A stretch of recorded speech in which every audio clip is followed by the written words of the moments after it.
नमस्कार दोस्तों, जय श्री कृष्ण। स्वागत है आप सभी का हमारे YouTube चैनल में। आपके घर में नाग देवता बनकर पधारने वाले हैं।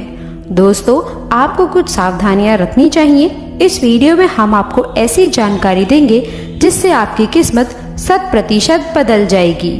और आज रात 3:30 बजे के बाद यह देवता आपके घर में घुसने वाले हैं। ये कोई सामान्य नहीं है, बहुत ही देवी शक्ति रहेगी। इन्हें नाराज करने की भूल बिल्कुल भी मत करना। कई बार जाने अनजाने में हम कुछ लोगों को अपमानित करके हमारे घर से भगा देते हैं। हमारे घर में घुसने वाले जीव जंतुओं को भी हम मार देते हैं। आपकी यही एक गलती आपके आने वाले पूरे भविष्य पर भारी पड़ सकती है, क्योंकि ये देवता आपके घर में किसी भी रूप में प्रवेश कर सकते हैं। डरने वाली कोई बात नहीं है, ये तो आपको आशीर्वाद देना चाहते हैं। अभी आपके ऊपर है कि आप आशीर्वाद लेना चाहते हैं या नहीं लेना चाहते हैं। वीडियो बहुत खास है, बिल्कुल भी इसे मिस ना करें और शुरू से लेकर अंत तक जरूर देखिएगा, क्योंकि दोस्तों आज जो ज्ञान हम आपको देने वाले हैं आपके भी रोंगटे खड़े कर देगा। सबसे पहले जो भी महादेव के सच्चे भक्त हैं इस वीडियो को लाइक जरूर करें और कमेंट बॉक्स में हर हर महादेव जय शिव शंकर जरूर लिखिएगा। और साथ ही साथ श्री साईं नमस्तुमे जरूर लिखिएगा। अगले 3 महीने में आपका असंभव से असंभव कार्य भी पूरा हो जाएगा। अब दोस्तों, आपने अतिथि देवो भव इस कहावत को या फिर इस पंक्ति को, इस स्तुति को तो सुना ही होगा। भारत में अतिथि देवो भव की परंपरा निभाई जाती है, परंतु फिर भी जब हमारे घर में मेहमान आते हैं तो कुछ लोग उन्हें बोझ समझते हैं। मन ही मन ये सोचते हैं कि ये यहाँ से कब उठेंगे, ये उठे तो हम कुछ खाएं, ये उठे तो हम कुछ कार्य करें। परंतु अगर कोई देवता आपके घर में मेहमान बनकर घुस गए, या वो किसी भी रूप में आ सकते हैं, और यदि आपने उन्हें भगा दिया, नहीं पहचाना और अपमानित कर दिया, तो दोस्तों फिर सोच लीजिए आपकी जिंदगी का क्या हाल होगा। इसीलिए तो कहा गया है अतिथि देवो भव, यानी कि हमारे दर पर आया हुआ अतिथि हमारे लिए देव के समान होता है। और यही देवता अब आपके घर में घुसने वाले हैं। तो अब आपको उन्हें नाराज नहीं करना है।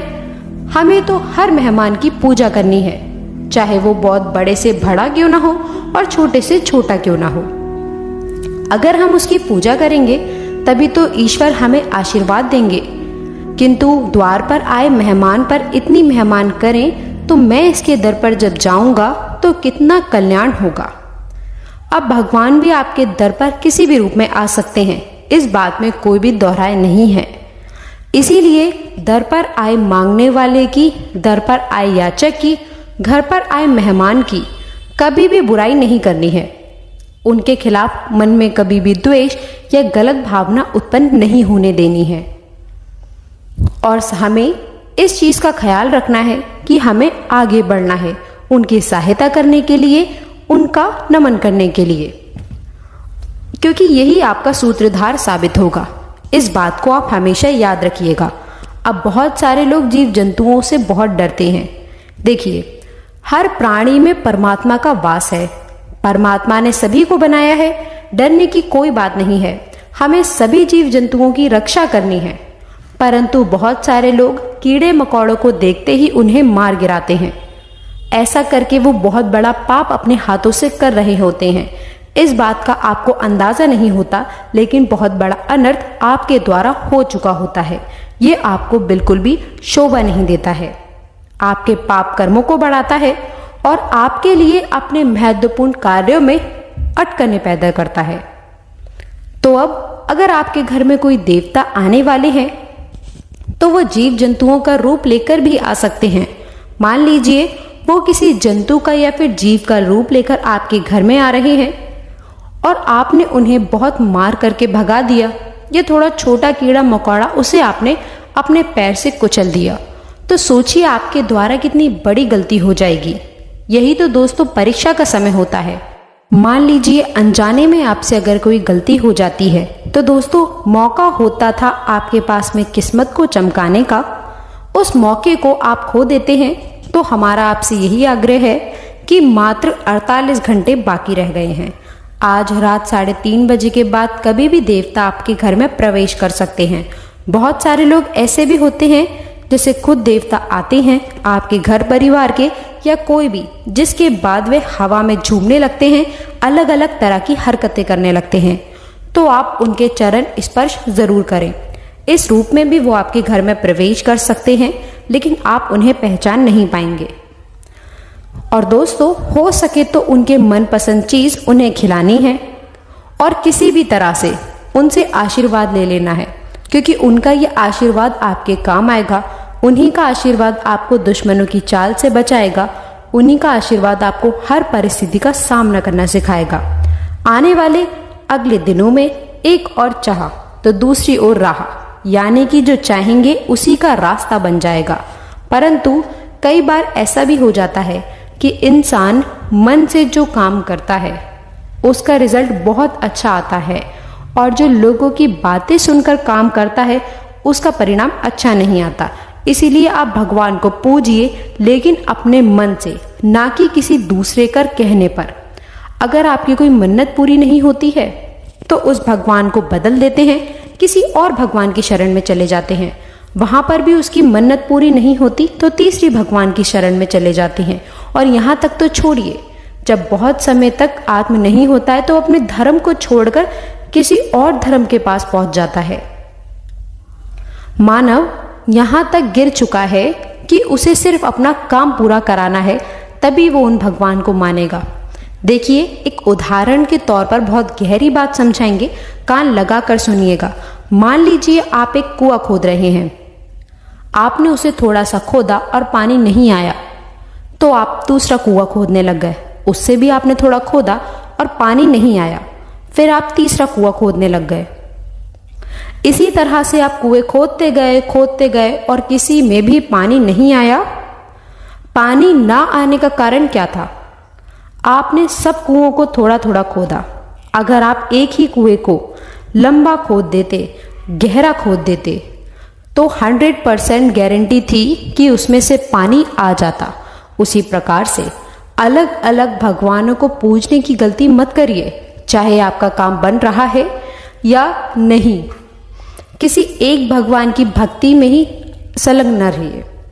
अगर आपके साथ महादेव की बन रही है तो महादेव से बना लीजिए। राम जी के साथ आपका कनेक्शन बैठ रहा है तो आप राम जी को अपना लीजिए। आप कृष्ण जी को मान लीजिए, आप माता रानी को मान लीजिए, लेकिन भक्ति में बदलाव मत करिए। किसी एक की भक्ति को अपनाइए। आप सब एक हैं, कोई अलग नहीं है। आपका काम जरूर बनेगा, लेकिन आपको एक ही कुएं को गहरा खोदना होगा, क्योंकि दोस्तों भगवान एक ही है किंतु उसके रूप अनेकों हैं। जैसे कि दोस्तों हमने आपको बताया कि यह देवता किसी भी रूप में आपके घर में दस्तक दे सकते हैं। अगर सामान्य आंखों से उन्हें आप नहीं देख पाए तो ये दूसरी बात है, लेकिन किसी का रूप देख करके अगर आपके द्वार पर आते हैं तो चाहे कोई भी आ जाए, मांगने वाला ही क्यों ना हो, उसे आदर सत्कार से कुछ देना है, उसका सम्मान करना है, उसे प्यार भरे ही बोल बोलने हैं, उससे कड़वी बातें नहीं करनी है। ये बात आप खास तौर पर ध्यान रखें, क्योंकि अक्सर जब हमारे दर पर कोई मांगने वाला आता है तो हमारा मुंह बन जाता है। हम उसे देना नहीं चाहते, हम उसे किसी भी तरह से भगाना चाहते हैं। तो यही चीज़ें जीवन में दिक्कत देती हैं, तकलीफ देती हैं।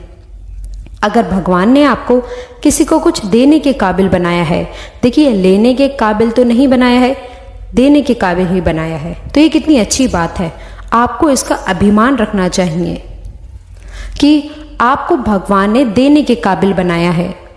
और पृथ्वी गोल है और आपके पिछले जन्म में आपकी यह गलती हो सकती है आपको लेने वाला बना दे।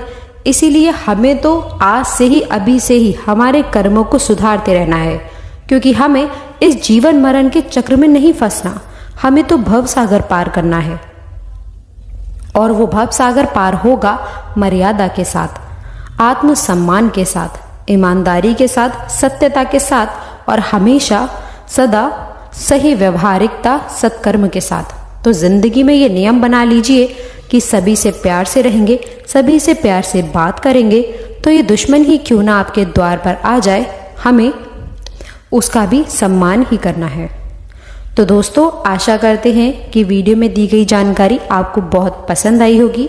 वीडियो अच्छी लगी हो तो अपने दोस्तों के साथ, मित्रों के साथ और परिवारजनों के साथ इसे साझा करिएगा। साथ ही कमेंट बॉक्स में सच्ची श्रद्धा से जय शिव शंकर, ओम नमः शिवाय लिखकर अपनी मनोकामना भी लिख दीजिएगा, ताकि भगवान आपकी सीधे सुनवाई कर सके।